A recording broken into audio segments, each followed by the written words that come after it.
नमस्कार दोस्तों, मैं हूं आदित्य और आज हम उस ऐतिहासिक उपलब्धि की बात करेंगे जिसने साबित कर दिया है कि भारत सच में विश्व गुरु बनने की राह पर है। अब दुनिया के बाकी देशों में लोग पैसा बैंक लॉकर में रखते हैं, लेकिन हमारे यहाँ जानते हैं, हमारे यहाँ तो न्याय के मंदिर में साक्षात लक्ष्मी जी प्रकट हो जाती हैं।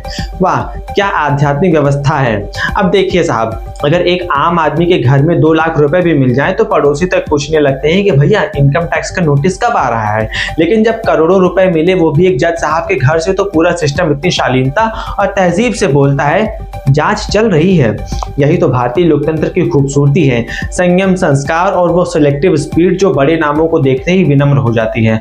आजकल लोग इस घटना को भूल चुके हैं, और भूले भी क्यों ना, हमारे यहाँ पब्लिक याददाश्त किसी इंस्टाग्राम रील से भी छोटी हो चुकी है।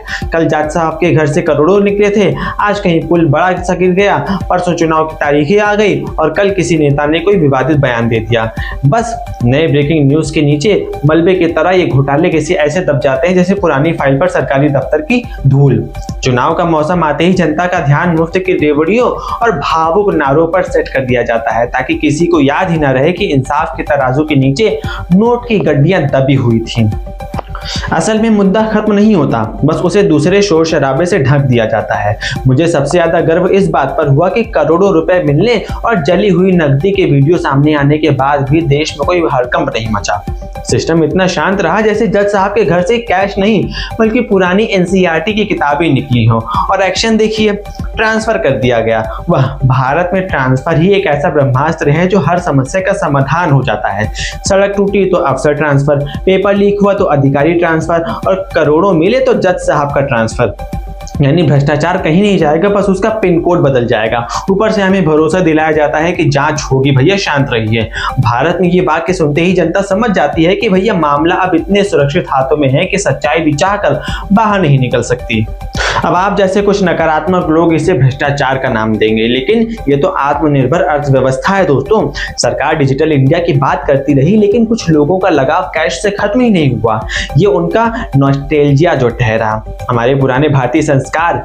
और कमाल देखिए, जनता भी 2 हिस्सों में बट गई। एक वो जो पूछ रहे थे कि पैसा आया कहां से, और दूसरे वो जो पूछ रहे थे कि विपक्ष ने 1975 की इमरजेंसी में क्या किया था। यही मेजॉरिटी है हमारे लोकतंत्र की। घर में आग लगी हो, लेकिन बहस 1975 के धुएं पर ही होनी चाहिए। अगर यही पैसा किसी पत्रकार या विपक्षी नेता के घर मिलता तो अब तक हैशटैग ट्रेंड कर रहे होते ट्विटर पर, और एजेंसियां प्रेस कॉन्फ्रेंस कर चुकी होती। लेकिन यहाँ सबने मर्यादा बनाए रखी, इतनी मर्यादा कि सवाल पूछना भी अब असभ्यता लगने लगता है। अंत में मैं सरकार की तारीफ करना चाहता हूं कि उन्होंने फिर साबित कर दिया कि कानून सबके लिए बराबर है, बस कुछ लोग मोर इक्वल हैं यहाँ पर। यही अमृतकाल का असली अमृत है, जहां आम आदमी ईएमआई के लिए बैंक के चक्कर काटता है और खास लोगों के घर में करोड़ों रुपए ऐसे मिलते हैं जैसे दिवाली का बोनस पड़ा हो। बाकी आप समझदार हैं, और अगर नहीं भी हैं तो सिस्टम आपको ज्यादा समझदार बनने भी नहीं देगा। लिख कर ले लीजिए। धन्यवाद, मिलते हैं अगले वीडियो में, तब तक के लिए जय हिंद।